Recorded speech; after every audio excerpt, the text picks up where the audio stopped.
لیلۃ القدر، انا انزلناہ فی لیلۃ القدر وما ادراک ما لیلۃ القدر لیلۃ القدر خیر من الف شہر تنزل الملائکۃ فیہا باذن ربہم من کل امر سلام ہی حتی مطلع الفجر۔ ہم نے قرآن کو لیلۃ القدر میں اتارا، تمہیں کیا خبر کہ لیلۃ القدر کیا ہے؟ لیلۃ القدر 1000 مہینوں سے بہتر ہے، اس میں فرشتے اترتے ہیں اور یہ صبح تک رہتی ہے۔ لفظ قدر عربی میں اس کا ایک مطلب ہے قیمت، سبحان اللہ۔ تو اللہ نے کہا میں تمہیں بتاؤں، آپ سب تاجر بیٹھے ہو، لیلۃ القدر کی قیمت کیا ہے؟ 1000 مہینوں سے بہتر ہے، 1000 مہینوں سے بہتر ہے۔ اب 1 روپے پر 1000 نفع لے سکتے ہیں؟ دنیا میں کوئی ایسا کاروبار ہے؟ جو ہیروئن بیچتے ہیں وہ بھی نہیں لے سکتے۔ اور میرا اللہ کہہ رہا ہے ایک رات 1000 مہینے، یعنی کوئی 82-83 سال۔ یہ تو آ گیا پہلا قدر۔ دوسرا اس کا مطلب ہے تنگ پڑ جانا، تنگ پڑ فقدر علیہ رزقہ۔ تو تنزل الملائکۃ فیہا، تنزل الملائکۃ والروح فیہا، کہ اس رات اتنے فرشتے اترتے ہیں کہ زمین تنگ پڑ جاتی ہے، سبحان اللہ، اتنے فرشتے آتے ہیں زمین تنگ پڑ جاتی ہے۔ تیسرا مطلب ہے قدر، مقدار کو، تو اللہ تعالیٰ نے اس کا آخری مطلب بھی بتایا، سلام ہی حتی مطلع الفجر، کہ یہ فجر کی نماز تک، فجر کی اذان تک یہ رہتی ہے۔ 3 مطلب ہیں قدر کے، تینوں اللہ نے قرآن میں کور کیے۔ قیمت کیا ہے؟ 1000 مہینوں سے بہتر۔ تنگی کیا ہے؟ فرشتوں سے زمین بھر جاتی ہے۔ مقدار کیا ہے؟ صبح صادق۔ لیلۃ القدر 27 کی نہیں ہوتی، 21، 23، 25، 27، 29۔ اب یہ 5 راتیں جاگنے چھٹ، آپ لوگ تو ویسے رات کے بادشاہ ہو، جاگ لو۔ تو لیلۃ القدر مسجد میں نہ گزارو، گھر میں گزارو۔ یہ مسجدوں میں اشتہار لگ جاتے ہیں، فلاں کے ساتھ شب قدر گزاریں، فلاں حضرت کے ساتھ شب قدر گزاریں، پھر ادھر کوئی صلاۃ تسبیح پڑھ رہا ہے باجماعت، عورتیں صلاۃ تسبیح کی جماعت کرا رہی ہیں، اور پتہ نہیں اور کتنی عجیب و غریب قسم کی عبادات شروع ہو جاتی۔ یہ نفلی عبادت ہے، میرے نبی گھر میں پڑھتے تھے۔ آپ نے اشراق کے سوا ہر نفل گھر پڑھا، ہر سنت گھر میں پڑھی، تو آپ لیلۃ القدر کو یہ مستورات بھی آپ بھی اکٹھے ہو کے نہیں منانا، الگ الگ مصلی بچھا کر اپنے اللہ سے رونا دھونا کرو، اپنے اللہ کو منانا کرو، میں بھی کروں آپ بھی کریں۔ نوافل کی، جیسے ابھی شب برات گزری تو اشتہار تھے، میں جا رہا تھا ادھر علام آباد میں، ایک جنازہ ہو گیا تھا، تو اشتہار فلاں حضرت کے ساتھ شب برات گزاریں، فلاں مسجد میں شب برات گزاریں، فلاں جگہ شب برات گزاریں۔ بھائی وہ گھر میں منانے کی ہے، مسجد میں نہیں۔ میرے نبی نے نفلوں کو تنہائی میں ادا کیا، فرض کو مجمع میں ادا کیا۔ لیلۃ القدر میں جاگنا نفل ہے، اور پھر جب کٹھے ہو جائیں گے لوگ اور عورتیں تو پھر ساتھ غیبت بھی چلے گی، اور ایک غیبت کا بول ساری رات کو اڑا کے رکھ دے گا۔ مردوں یا عورت کٹھے ہو جائیں غیبت سے تو بچتے نہیں، نہ ہی رک سکتے ہیں۔ سندھ سے ہم بائی روڈ آ رہے تھے، کراچی سے بائی روڈ جماعت تھی، تو وہ راستے میں بڑی غیبت کریں، نوجوان تھے سارے نئے نئے، میں چپ کر کے سنتا رہا۔ جب کوئی 2 دن گزر گئے نا تو ہمارے پاس بڑی وین تھی، میں نے کہا بچوں ایک نصیحت کرتا ہوں کہ غیبت نہ کیا کرو، مذاق کرو، ہنسا کرو، کھیڑا کرو، غیبت نہ کرو۔ تھوڑی سی میں نے اس پہ بات کی تو بڑے متاثر ہوئے، کہا جی ٹھیک ہے انشاءاللہ آئندہ بالکل نہیں کریں۔ کوئی آدھا گھنٹہ گاڑی میں سناٹا رہا، آدھے گھنٹے کے بعد ایک بولے مولانا جی غیبت نہ کریے تو پھر گلاں کی کریے۔ یہ میرا کلچر ہے، لہذا عورتیں عبادت کے لیے بھی اکٹھی ہوں گی تو غیبت شروع ہوگی، مرد مسجد میں اکٹھے ہوں گے وقت ضائع ہوگا، غیبت شروع ہوگی۔ میرے بھائی بہنوں، ہر نفل کو گھر میں گزار، اپنے گھر کو بابرکت بناؤ، اپنے گھروں میں نفل پڑھو، تلاوت کرو، ذکر کرو۔ صرف اشراق کے نفل میرے نبی مسجد میں پڑھتے تھے 2 رکعت، باقی ہر نفل آپ نے مسجد میں ادا کی۔ تو یہ چند چیزیں رمضان کے متعلق میں نے عرض کی ہیں۔ اب ایک بڑی اہم بات میں آپ کے سامنے عرض کرنا چاہتا ہوں، رمضان کی دولت کس سے ملے گی، رمضان کی برکات کس سے ملیں گی، اور کون محروم ہو جائے گا؟ آپ نے فرمایا 4 آدمی ایسے ہیں جن کی رمضان اور شب قدر میں بھی بخشش نہیں ہوتی، بس اس سے ہم اپنے آپ کو بچا لیں۔ کون ہے یا رسول اللہ؟ آپ نے کہا مدمن خمرن، شراب کا عادی، کبھی کوئی پی لے توبہ کر لے، میں اس کی اجازت نہیں دے رہا ہوں، مدمن کا لفظ ہے جو روزانہ شراب پیتا ہے، اس کی رمضان میں بخشش نہیں۔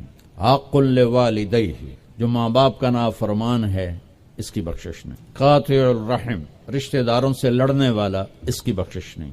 المشاحن، دل میں بغض رکھنے والا، اس کی بخشش نہیں۔ ہر وہ چیز جو میرے آپ کے لیے نقصان دہ اللہ نے حرام کر دی، ہر وہ چیز جو میرے آپ کے لیے مفید ہے اللہ نے حلال کر دی۔ سود حرام کر دیا۔ ہمارے پاکستان کی معیشت نہیں، پوری دنیا کی معیشت ڈوبی پڑی ہے، سارے ملک قرضوں پہ چل رہے ہیں، سود نے پوری دنیا کو تباہ کر دی۔ تو میرے اللہ تعالیٰ نے، آپ دیکھتے نہیں، میرا اللہ کہتا ہے فَأَذَنُوا بِحَرْبٍ مِّنَ اللَّهِ وَرَسُولِهِ، اگر سود نہیں چھوڑو گے تو میرے اور میرے رسول مل کر تمہارے خلاف جنگ کریں گے۔ تو ہر وہ چیز جو مضر ہے اللہ اس سے بند، چونکہ سود چند ہاتھوں میں دولت کٹھی کر دیتا ہے اور غریبوں کے چولہے ٹھنڈے ہو جاتے ہیں، یہ اللہ کو ناپسند۔ جو بھی بھائی پھنسے ہوئے ہیں نکلنے کی نیت کریں اور کوشش کریں، انشاءاللہ چین کی نیند سوئیں گے، چین سے اٹھیں گے۔ ایک عبد الرحمن بن عوف کے 4 اصول بتا دیتے ہوں، سب تاجر بیٹھے ہو، اور وہ صحابہ میں سب سے مالدار ہستی تھے۔ انہوں نے ایک دن فرمایا میں نے زندگی بھر نہ ادھار خریدا نہ ادھار بیچا، اگرچہ یہ آپ کو آج کے ماحول میں بڑی عجیب بات لگے گی چونکہ ہمارے سارے بازار ادھار پہ چلے گئے ہیں۔ انہوں نے نہ کبھی ادھار خریدا نہ ادھار بیچا، تو کتنا سکون ہو گیا، آرام سے سو رہے ہیں۔ اب ہماری تجارت میں ادھار خرید رہے ہیں، ادھار بیچ رہے ہیں، کبھی وہ تنگ کرتا ہے کبھی یہ تنگ کرتا ہے۔ تو ایک اس موبائل نے تباہی پھیر دی، باقی کسر اس نے پوری کر دی، ٹوائلٹ بھی فون سن دے بیٹھے۔ کبھی سٹاک نہیں کیا مال کو، کبھی سٹاک نہیں کیا، جو ہی نفع ملا فوراً بیچ دی۔ تو ادھار خریدا نہیں، ادھار بیچا نہیں، 2، کبھی سٹاک نہیں کیا، 3، اور کبھی سودے کا عیب چھپایا نہیں۔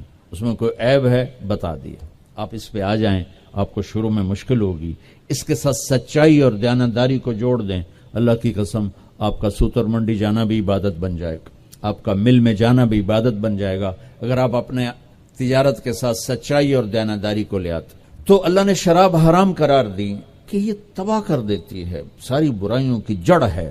تھوڑا سا اوپر دیکھیں قرآن کیا کہتا ہے، اللہ تعالیٰ کہتا ہے یہاں نہ پی، تو مجھ سے قرآن سن، کیا ان الابرار یشربون من کاس کان مزاجها کافورا عینا یشرب بها عباد اللہ یفجرونها تفجیرا یوفون بالنذر ویخافون ویطعمون الطعام على حبه مسکینا ویتیما واسیرا انما نطعمکم لوجه اللہ لا نرید منکم جزاء ولا شکورا انا نخاف من ربنا یوما عبوسا قمطریرا فوقاهم اللہ شر ذلك اليوم ولقاهم نظرة وسرورا وجزاهم بما صبروا جنة وحريرا متكئين فيها على الأرائك لا يرون فيها شمسا ولا زمهريرا ودانية عليهم ظلالها وذللت قطوفها تذليلا ويطاف عليهم بآنية من فضة وأكواب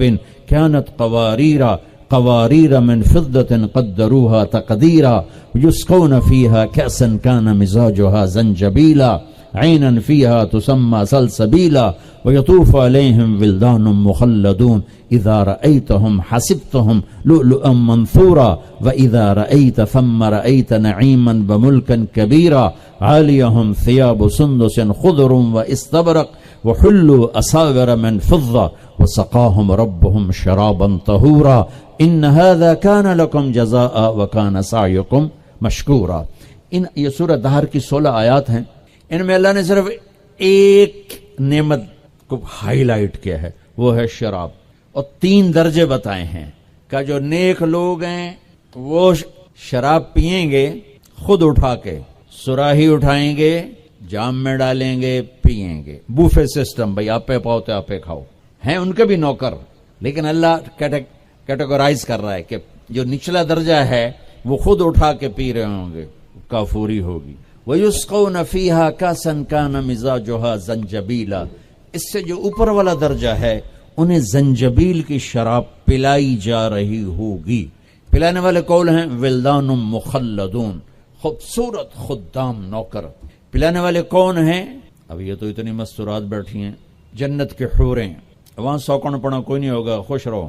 اور میرے نبی نے فرمایا تمہیں پتہ وہ کن ہاتھوں سے تمہیں جام پکڑائیں گی کہ اگر اس کے ہاتھ کی انگلی کا یہ فنگر ٹپ سورج کو دکھا دیں تو سورج نظر نہیں آئے گا. ان ہاتھوں کے ساتھ وہ تمہیں جام پیش کریں گے. ایک وی جیسے آپ سب وی آئی پی بیٹھو نا، باجی ممبر ہی آ سکتے ہیں اور کوئی نہیں آ سکتا، تو یہ وی آئی پی ہو گئے. تو ایک اللہ کی جنت میں وی آئی پی لوگ ہیں. وہاں کیا ہے؟ وَسَقَاهُمْ رَبُّهُمْ شَرَابًا طَهُورًا. اللہ تعالیٰ کہہ رہا ہے وہاں تیرا رب خود تجھے پلائے گا. تو اللہ نہ کرے کسی میں یہ عادت ہو.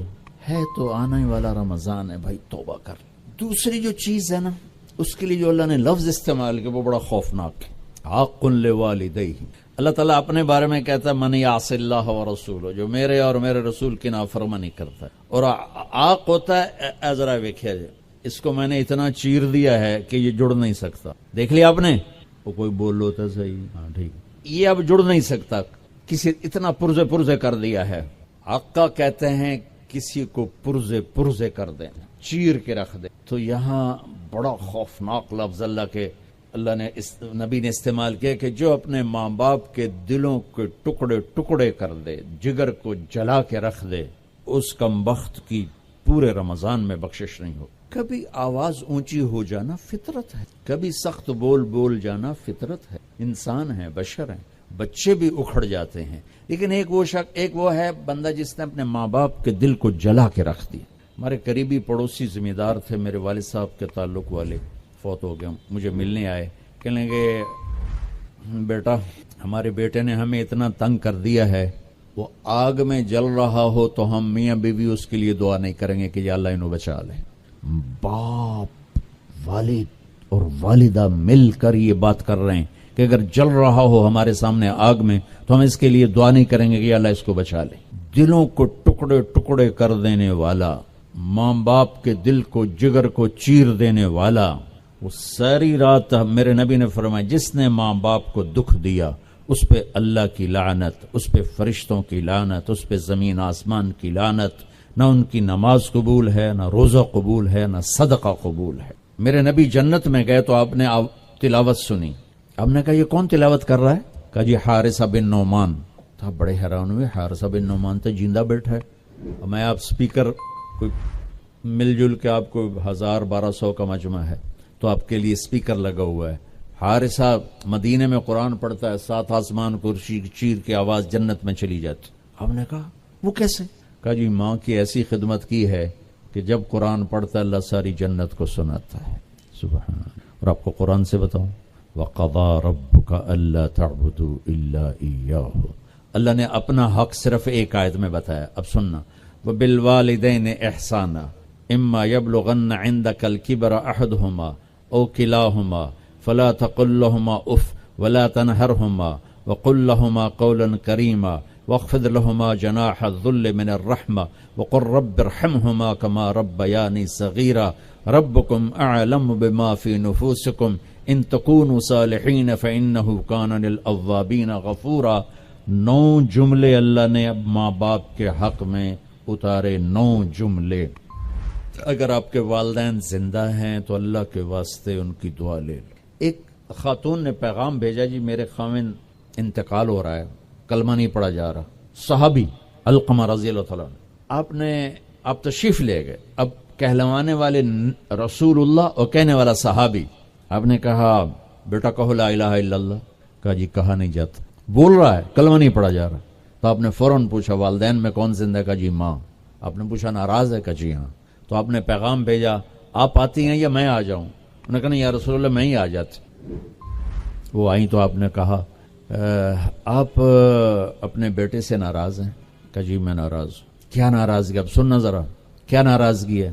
کہا یا رسول اللہ کوئی گلہ نہیں اس کے دین کا، راتوں کو اٹھ کے تہجد میں قرآن پڑھتا ہے، دن میں روزے رکھتا ہے، لیکن جب بھی مجھ سے بات کرتا ہے تو بڑی بدتمیزی سے کرتا ہے، اوکھا ہو کے بولتا ہے، تو اس سے میرا دل ٹوٹ گیا ہے. آپ نے فرمایا معاف کر دو. تو وہ اتنی دکھی تھی، اللہ کے نبی کے کہنے پر بھی کہا یا رسول اللہ میرا جی نہیں چاہتا میں اسے معاف کروں۔ آپ نے فرمایا اگر میں اسے آگ میں جلاؤں تو سفارش کرو گی؟